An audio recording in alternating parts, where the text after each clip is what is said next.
Znovu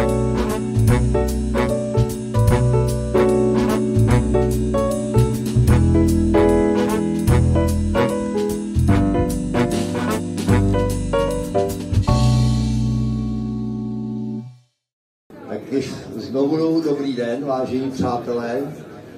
Vítám tady pana Jana Bureše, Jiřího Bureše, pardon. Tady byli Janové předtím, pak bylo Jirkové. Tak Jiřího Bureše, historika, zastupitele, modeláře, autora neuvěřitelného diorámatu Bitvy u Chlumce. A budeme si povídat o bitvě u Chlumce a budeme si povídat o Napoleonu Bonapartem, ruském carovi. A tak první otázka, co dělal Napoleon Bonaparte tady u nás, nad Ústím nad Labem, co jsem přivedl? Dobrý den, tak já vás tady vítám všechny. A co přivedl Napoleona Bonaparte sem nad Ústí nad Labem? V podstatě snažil se utíct ze Saska po několika prohraných bitvách během saského tažení v roce 1813 a probít se přes Čechy směrem na Vídeň, jako to udělal v roce 1805. Takže ta první bitva v Chlumce, tak to byl první pokus, taková oťukávačka, jestli by to vyšlo. První bitva u Chlumce, která se týkají došlo 30. srpna 1813, tak to bylo spíš pronásledování vystupujících spojenců po prohrané bitvě u Drážďan. A Napoleon Bonaparte byl trochu v Drážďanech a dal pokyn generálu Vandamme, který vzal první francouzský sbor a s tím měl pronásledovat vystupující spojence a tím měl dorazit v Čechách. A Napoleon slíbil, že za ním pošle další dva sbory, na co samozřejmě zapomněl. Situace se tady trošku změnila, než Napoleon počítal. Generál Vandamme byl u Chlumce poražený a část vojáků tady padla, část padla do zajetí a malé části toho francouzského sboru se podařilo ustoupit zpátky k Drážďanům. A po 14 dnech, protože opravdu v tom Sasku ta situace se vyvíjela velmi špatně, Napoleon sformoval další sbor a snažil se dostat znovu do Čech, takže vlastně 16. až 18. září 1813 tady u Chlumce probíhala druhá bitva, které některé zdroje označují jako druhá bitva u Chlumce nebo šarvátka u Varvažova.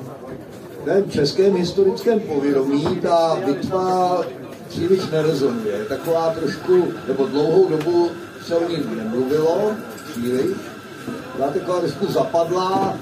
Brňáci nás s bitvou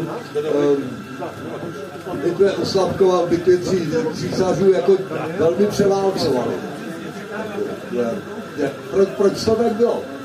Bohužel do tohoto zasáhla vysoká politika, protože bitva u Chlumce měla být zapomenuta. Jedná se v podstatě o vítězství našich pradědečků, kteří tehdy prezentovali to rakouské mocnářství a samozřejmě do roku 1918 ta bitva byla velice připomínána. Svědčí o tom i ty pomníky, které jsou do dneška na bojišti, kterých je tam hodně. V roce 1913 byla velká připomínková akce, kdy otvírání jubilejního pomníku k výročí 100 let bitvy u Chlumce se dokonce účastnil i pozdější poslední rakouský císař Karel, který tam byl osobně u Chlumce. Ale pak přišel rok 1918, můžeme si o něm myslet každý, kdo chceme, co chceme. A v podstatě to češství, to Rakousko se snažilo totálně zlikvidovat, zničit, vymazat. Takže i ty pomníky a ta bitva měla být zapomenutá. A na to konto začala být hodně, ale hodně vytahována nahoru bitva u Slavkova, kdy vlastně my, nebo ty naši vládci a naši praděčkové tam prodělali těžkou porážku, ale vyhrála tam Francie u toho Slavkova a to byl v podstatě spojenec první republiky, takže vlastně se začala oslavovat naše prohra a naše vítězství se začalo jakoby zamlčovat a likvidovat. Samozřejmě k tomu dalšímu ani nepřispěl potom vývoj, který následoval po druhé světové válce, protože tam zase byla ta otázka němectví nebo rakouství, takže i to bylo potlačováno a nějakým způsobem se ta bitva začala připomínat trošku více až po roce 1989, i když některé zdroje uvádějí, že i během toho socialismu byla trošičku bitva připomínána. Rusama. Ano, Rusama, protože Rusové, ty jsou hrdí na to, kde všude tekla ruská krev a ruské krve tady u Chlumce opravdu proteklo hodně a nedaleké Krupce nebo Bohusudově byla tehdejší, my starší to pamatujeme. Jezdili jsme kolem, oni tam byli na tom falpostu. Byla tam posádka a ty důstojníci se opravdu chtěli na to bojiště jezdit dívat, protože jak my jsme se jí snažili jakoby za toho Československá likvidovat, tak pro rusky mluvící nebo pro ty národy z východu je to bitva, která je velmi, velmi význačná a zapsaná v jejich dějinách. Tak oni, Rusové, tam podali dobrý výkon. Oni tam v podstatě zastavili Vandama, že? Měli tam cara za zády. Ano, ruský cár byl v tu dobu v Teplicích společně s polským králem a Rusové, kteří vlastně ustupovali přes Krupku a přes Natléžov, tak postavili linii prostoru mezi Krušnými horami, obcemi Přestanov, Kabařovice a Střížovickým vrchem. Je to v tom nejužším místě, kterým se dá projít přes Krušné hory po té levé straně řeky Labe a dá se jim projít na Teplice, dále na Prahu. A samozřejmě, protože to bylo to významné vítězství spojenců, tak historie to začala opěvovat v tu dobu a časem, protože vlastně v tu dobu i byl návrat klasicismus, empír slov, takže to, co bylo z té antiky pocházelo, bylo zajímavé, tak k tomu dali název i české Termopily, kdy vlastně ty české Termopily svědčí o tom, že malá část lidí, kdy velká část jich padla, dokázala zastavit ten postup přesily. Teplice byly v 19. století a v podstatě ještě minimálně do poloviny 20. století významným lázeňským centrem, jezdila tam evropská honorace, že? A v podstatě z toho bojiště se stal oblíbený turistický cíl už vlastně na začátku 19. století. Samozřejmě v podstatě na Varvažově, kde nejvíce soustředění pomníků, tam je i prostor staré pošty.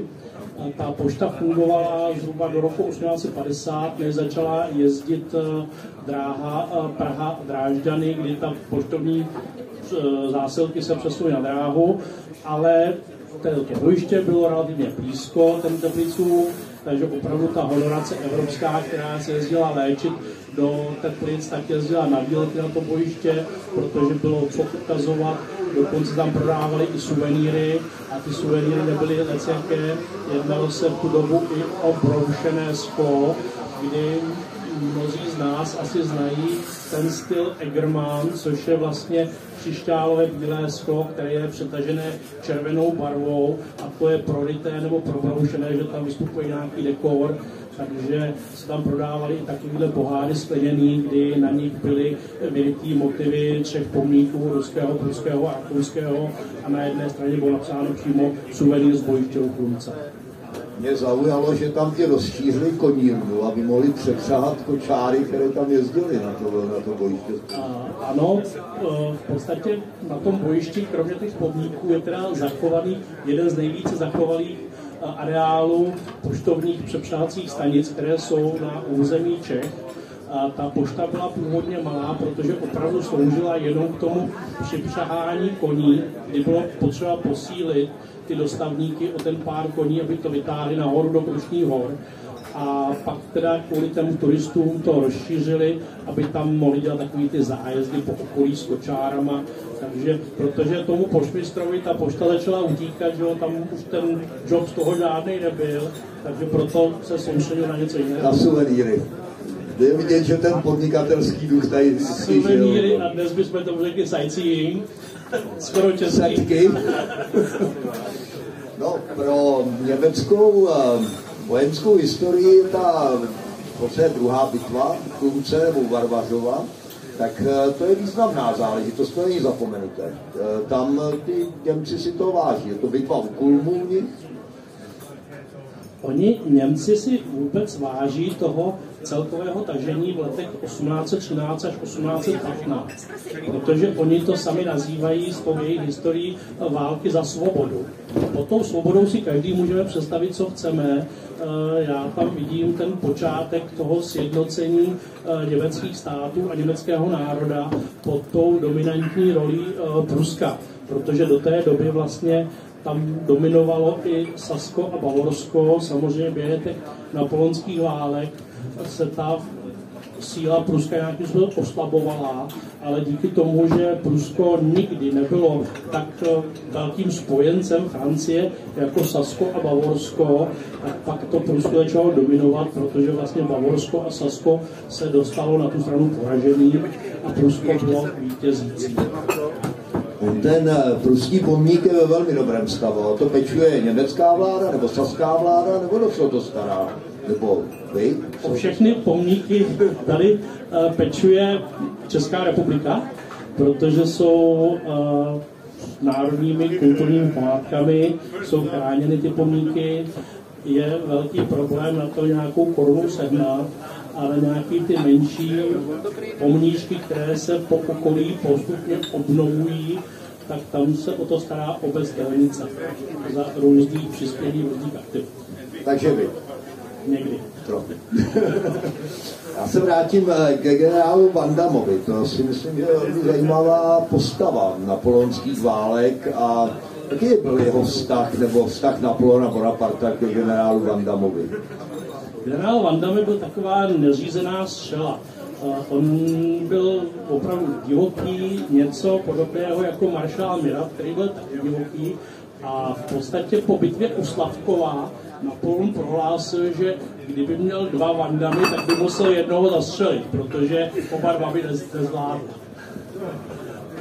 Proto samozřejmě, protože to byl jeden z jeho nejschopnějších a nejakčnějších generálů, tak ho vlastně s tím prvním sborem poslal do Čech přes ty Krušné hory, kdy on mu za to slíbil generálu Vandamovi, že bude českým králem.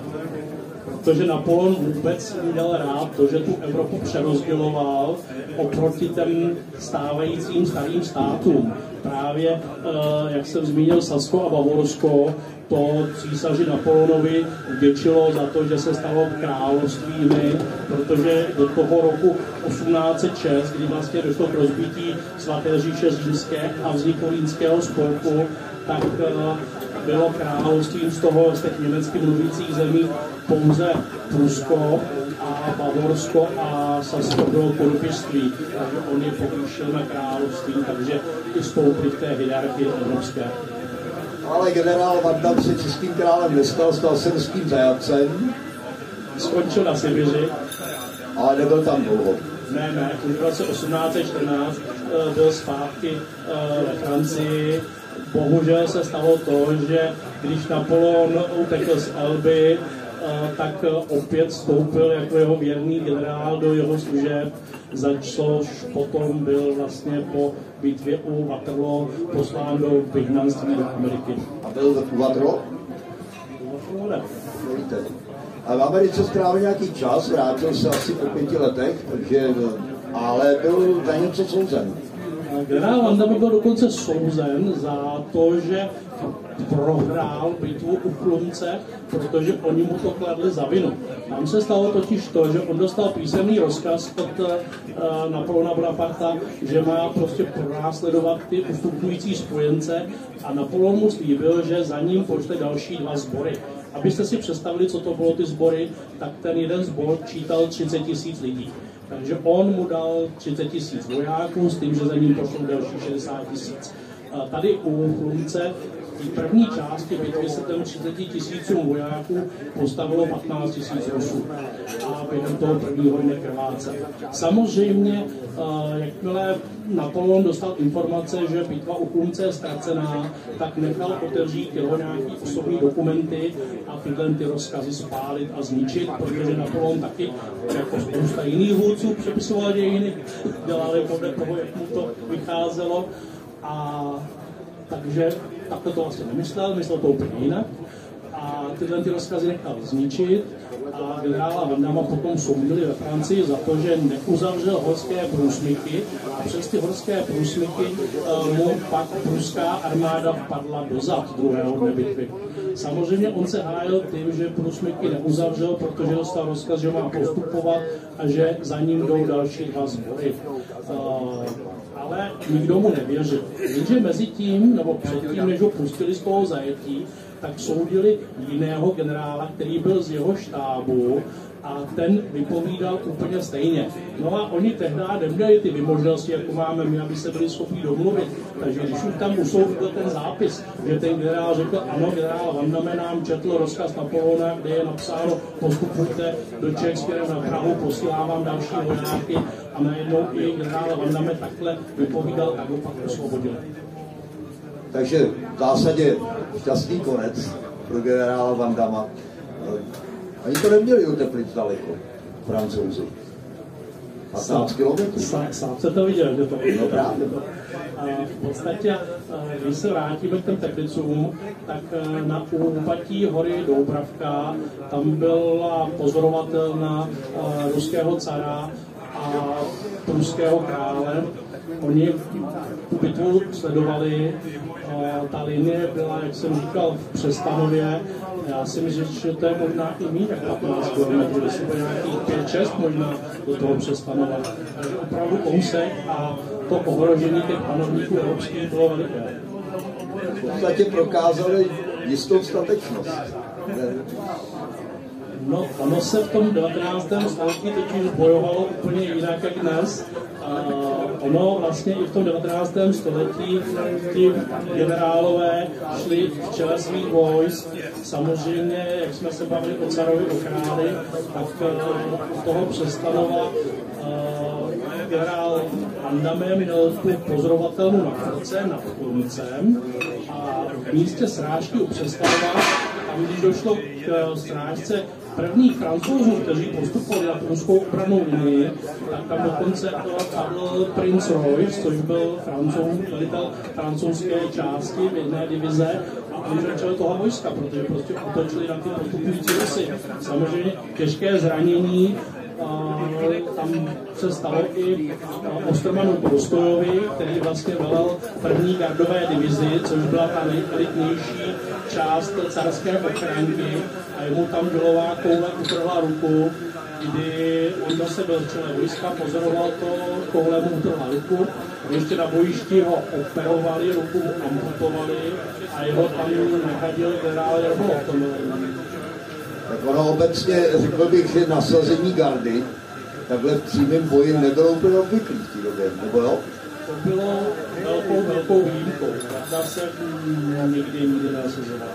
Protože to bylo prostě to poslední, co ten panovník měl a pak už by následovalo vlastně zajetí toho panovníka. Takže můžeme říci, že ruský car měl gardu a na mále. Měl gardu na mále, ale samozřejmě zase historie, jak jsem říkal, přepisuje spoustu věcí.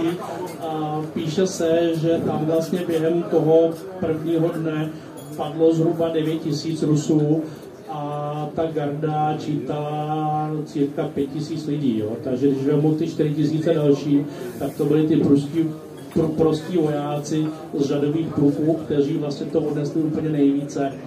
A samozřejmě ta ruská garda byla postavená ve 3 liniích. První linii tam tvořili gardoví myslivci a řadové pluky ruské armády, pak ve druhé linii byly zase nějaké řadové pluky a další část gardy a ve 3. linii byl Preobraženský pluk, což byl nejelitnější pluk ruské armády a gardoví husaři. Takže oni tam měli 3 obranné linie a než vlastně došlo k nasazení té gardy, tak tam prostě vykrvácelo spousta ruských pluků. A to tak vypadá, že Rusové válčí pořád stejně, že? Ano, násilně. A teď tam leží dodnes. Kolik je tam vlastně vojáků v tom lesíku ruského pomníku pohřbených, tak zhruba? V tom hromadném hrobu se nachází 10 000 těl, kdy ten hromadný hrob je největší hromadný hrob v České republice. Ale v proč si asi povídáme o bitvě, protože ona měla nejen vliv na ten Chlumec, ale ovlivnila život v severozápadních Čechách vůbec, protože hromadné hroby právě z bitvy u Chlumce jsou i v Lounech, v Cítolibech, dokonce v Praze na Olšanských hřbitovech. Tam začalo tohle první pohřbívání těch vojáků padlých těch českých zemí. Už tam pak byli spíš zranění z bitvy, kteří ty zranění nepřežili. Ono samozřejmě se stalo totiž hned po bitvě toho, že ústecký lékař, takže nebojte se, máme vatu. Takže ústecký lékař hned po bitvě vyrazil na bojiště a tam začal ty vojáky zraněné třídit. Třídil lehce zraněné, víc zraněné a takový. Samozřejmě uzavřel město Ústí pro ty zraněné, takže tím pádem město Ústí zachránil před možností tyfu nebo nějaké jiné nemoci. A za tohle to dostal od císaře, rakouského císaře potom stříbrnou medaili, což bylo nejvyšší ocenění, které ho mohl civilista získat. A další věc, když v Teplicích zemřel jejich doktor, tak Teplice, přestože nebyly královským městem, jako bylo Ústí, tak mu nabídli, aby šel dělat doktora do Teplic, protože to měl víc peněz. Jo? Takže to takovýhle bylo ocenění po té bitvě u Chlumce. Tak mi taky přijde, že se to moc nezměnilo. Ne. Děkuji vám za rozhovor, díky, že jste přišel, díky, že jste přinesl svoje dioráma.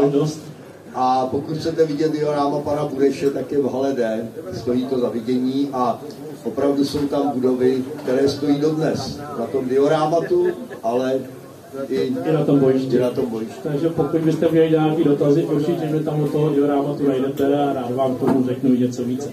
A ví to hodně. No a máme tady ještě tu zbraň, tady máme. K tomu jsme se dostali, tak to dám tam diorámu. Ale tak ještě můžeme. Tak já jsem přinesl na ukázku, tady je vlastně i přesná kopie pistole, kterou používají důstojníci pěchoty a jezdectvo. Jezdectvo mělo 2, dokonce...